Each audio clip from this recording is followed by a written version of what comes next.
In October 2002, the Bali bombing scarred Australia forever. An Indonesian terror cell attacked 2 nightclubs in Bali, leaving 202 people dead, including 88 Australians. Hundreds of families, friends and survivors have travelled to Bali for tomorrow's anniversary. Earlier this week, Indonesian police warned that terrorists were planning to target the ceremony, but today they backed off that claim. Nonetheless, the spectre of terrorism remains, as Indonesia correspondent George Roberts reports.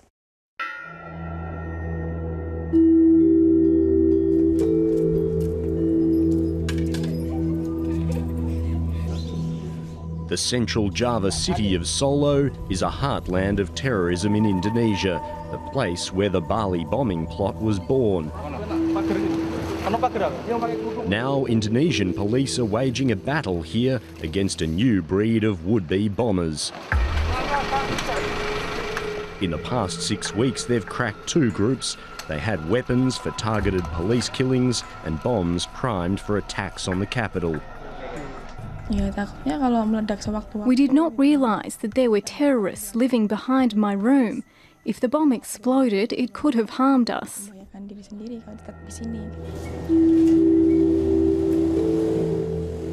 Across town is the home of the cell's arrested radical leader. Permisi Ibu, apakah saya bisa bicara dengan Anda?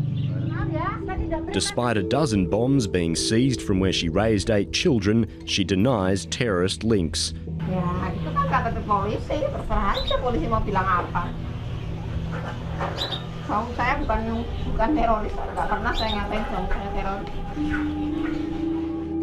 The group called itself Al-Qaeda in Indonesia and had links to the notorious terror mastermind Nurdin Muhammad Top, killed by police in 2009. We want to kill policemen and tear Solo City apart. In the disorder, we could impose Sharia law. We wanted to attack police and the government. We planned attacks in the capital. Indonesia's counterterrorism chief Anshar Mbai says the plot uncovered in Solo is the latest tangle in Indonesia's complicated terrorist web. Kelompok Solo yang terakhir ditangkap. The Solo cell arrested recently is the main hub of the current terror cells across Indonesia, from Medan to Poso. The main controller is in Solo, as is the recruitment of new militants. These homegrown terrorists working in small splinter groups are the latest Indonesian jihadists. The threat persists of attacks that either large-scale attacks or small ones targeting government officials, including police officers. There are people out there organised in small groups with big plans and intending to try and get lucky. Evolution of this new breed can be traced back to Bali 10 years ago. First explosion around midnight, then 5 seconds later, an enormous second blast.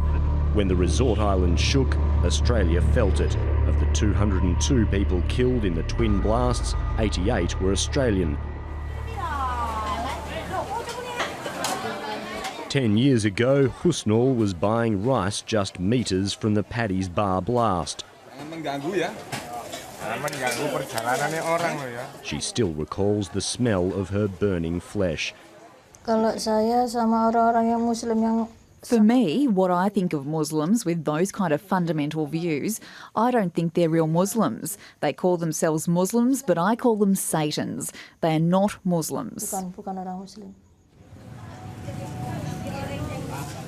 Husnul's still struggling to reconcile her beliefs with the actions of her so-called Muslim brothers. They said the jihadis are all Muslims and call the other people infidels. But when it happened to me, where were the Muslims? They didn't help me. The people they said were infidels were the ones who helped. Now, who are the infidels? Even up to now, there's been no help from the Muslims. The smiling terrorist Amrozi and his Bali bombing brother Mukhlas were executed for their deeds.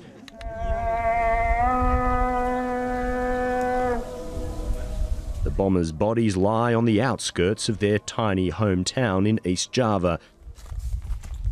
Their brother Ali Fauzi has had time to reflect on what they did. I think it is counterproductive. It resulted in a negative response. I disagree with all forms of violence, because violence will only give birth to more violence. Whether it's done deliberately or not, violence will have a dangerous impact for humanity. But elsewhere, the Bali bombers are revered as heroes. The city of Solo remains home to two groups linked to the country's most notorious radical cleric. Abu Bakr Bashir's serving time over a terrorist training camp found 2 years ago in Aceh. Just days before the bombing anniversary, he's been moved from his Jakarta jail cell to an isolated island prison. No matter where he's held, the founder of Jemaah Islamiyah still inspires a new generation in Solo.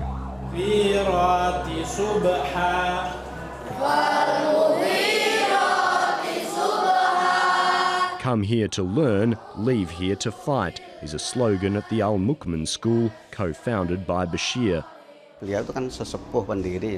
Well, he is the founder and a respected elder here, but he has no longer anything to do with the teachings.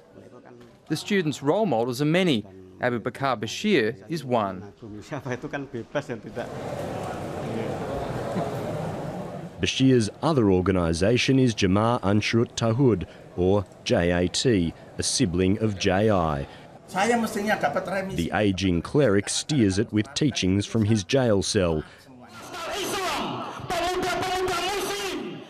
JAT and other radical groups publicly rally for Islam and Sharia law and promote the executed Bali bombers as martyrs.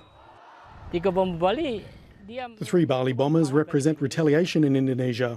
Without them, the jihad concept wouldn't be a big discussion. No matter how debatable it is, people talk about it, and they're inspiring hundreds of young Muslims. When we asked who's your hero, they answer, the 3 Bali bombers. The Abu Bakr Bashir, the Naruki school and JAT are just part of this larger community of radicals in Indonesia, who are not all violent radicals, but this is a group of people who believe that Sharia law is the future for this country. And from within this group, which are for the most part peaceful and legal, arise the violent jihadis who conduct the attacks that we've been discussing. With about 700 arrests since the Bali bombings, Indonesia's among the most successful countries in countering terrorism. But for some, the inspiration will always be there. We will catch them, we will bring them to the court. But the problem is, as long as their method of ideology, their inspiration is out there, terrorism will still exist.